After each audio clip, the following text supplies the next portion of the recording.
জাতীয় কবি কাজী নজরুল ইসলামের ১২৫তম জন্ম জয়ন্তী উপলক্ষে ৪ গুণী ব্যক্তিত্বকে কাজী নজরুল ইসলাম বিশ্ববিদ্যালয় প্রবর্তিত নজরুল পদক ২০২৪ প্রদান করা হলো। নজরুল পদক ২০২৪ প্রাপ্ত গুণীজনেরা হলেন গবেষণায় ডক্টর গুলশান আরা কাজী ও অনুপম হায়াত, সঙ্গীতে ডালিয়া নওশীন ও সালাউদ্দিন আহমেদ। ২ জুন রাজধানীর জাতীয় জাদুঘরের কবি সুফিয়া কামাল মিলনায়তনে এ অনুষ্ঠানের আয়োজন করা হয়। কাজী নজরুল ইসলাম বিশ্ববিদ্যালয়ের উপাচার্য প্রফেসর ডক্টর সৌমিত্র শেখরের সভাপতিত্বে অনুষ্ঠানে প্রধান অতিথি হিসেবে উপস্থিত ছিলেন প্রধানমন্ত্রী শিক্ষা ও সংস্কৃতি বিষয়ক উপদেষ্টা ডক্টর কামাল আব্দুল নাসের চৌধুরী। পদক প্রদান অনুষ্ঠানের শুরুতেই মঞ্চে আগত অতিথিদের ফুলেল শুভেচ্ছা ও উত্তরীয় পরিয়ে দিয়ে স্বাগত জানান বিশ্ববিদ্যালয়ের উপাচার্য প্রফেসর ডক্টর সৌমিত্র শেখর। অনুষ্ঠানে বিশেষ অতিথির বক্তব্য দেন treasurer professor doctor Ataur Rahman, Nazrul সঙ্গীত শিল্পী ও কবিপৌত্রী খিলখিল কাজী। বিদ্রোহী কবিতা কিন্তু মানুষকে জাগ্রত করেছিল তখনকার সময়ে, এখনো করে। আপনারা রোজ যদি একবার বিদ্রোহী কবিতা পড়েন তাহলে তার মাহাত্ম্যটা বুঝতে পারবেন।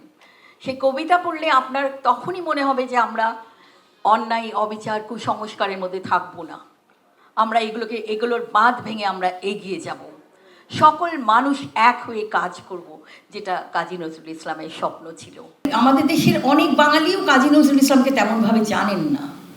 এই জানানোটাও কিন্তু আমাদের সকলের দায়িত্ব, সরকার থেকে শুরু করে বেসরকারি প্রতিষ্ঠান, নজরুল ইনস্টিটিউট, কবি নজরুল বিশ্ববিদ্যালয় সহ সকলের একটা দায়িত্ব কাজী নজরুলকে সঠিকভাবে সকলের মনে পৌঁছে দেওয়া। এরপরই একে একে পদক প্রাপ্তদের পদক প্রদান করা হয়। পদক প্রদানের জন্য তারা সকলেই নজরুল বিশ্ববিদ্যালয় প্রশাসনের প্রতি গভীর কৃতজ্ঞতা প্রকাশ করেন। আমরা কবি নজরুলকে শ্রদ্ধা জানাই, আমাদের নজরুল বিশ্ববিদ্যালয়কে আমার অসংখ্য ধন্যবাদ জানাই আমাকে পুরস্কৃত করার জন্য।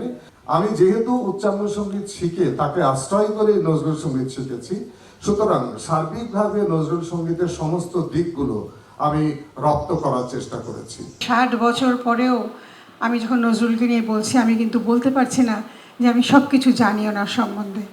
তো এটা দুঃখের বিষয়। আমরা চাই এখন সবাই মিলে আমরা একত্রিত হয়ে, যেটা বিদেশে যেটা হচ্ছে, ইংরেজিতে হয়তো ট্রান্সলেশন হচ্ছে, চেষ্টা করছেন অনেক প্রফেসররা তার সম্বন্ধে লিখতে, সেটা করলেও হবে না। আমাদের সবাইকে এই মঞ্চে একসাথে এসে দাঁড়াতে হবে, নজরুলকে ভালোবাসতে হবে এবং ওনাকে সঠিকভাবে ধারণ করতে হবে। নজরুল বিশ্ববিদ্যালয় আমাকে সম্মান করে, আমার পরিবারকে সম্মান করে যে কাজটি করেছেন তার জন্য আমি চিরদিন কৃতজ্ঞ থাকব। আপনারা দোয়া করবেন আমি যেন নজরুলকে নতুনভাবে নজরুল সাধনায় আরও পুষ্পিত হতে পারি। পদক প্রদানের মাধ্যমে নজরুল সঙ্গীত চর্চা ও প্রিয় কবির অবদানকে তরুণ প্রজন্মের কাছে ও বিশ্বময় তুলে ধরার জন্য উপদেষ্টা ডক্টর কামাল আব্দুল নাসের চৌধুরী বিশ্ববিদ্যালয় প্রশাসনকে ধন্যবাদ জানান। এই পদক আসলে কাউকে সম্মানিত করার জন্য নয়, আপনাদের নজরুল সঙ্গীত কিংবা আমাদের প্রিয় কবির যে অবদানকে আমাদের তরুণ প্রজন্মের কাছে এবং বিশ্বসভায় তুলে ধরার জন্য আসলে আপনারা যে কাজ করছেন সেটারই স্বীকৃতি। এবং সেজন্যে আমরা মনে করি যে নজরুল বিশ্ববিদ্যালয় যে আয়োজনটা করেছে বা বিভিন্ন সময়ে আমাদের দেশে যারা নজরুল চর্চা করছেন তাদেরকে পুরস্কৃত করছে, এটা খুবই বড় বিষয়। নজরুল পদক প্রদান নজরুল বিশ্ববিদ্যালয়ের জন্য অন্যতম মাইল ফলক হিসেবে চিহ্নিত হয়ে থাকবে বলে জানান উপাচার্য প্রফেসর ডক্টর সৌমিত্র শেখর। আজকে আমাদের নজরুল বিশ্ববিদ্যালয়ের জীবনে আরেকটি নতুন বলা চলে মাইল ফলক স্থাপিত হলো।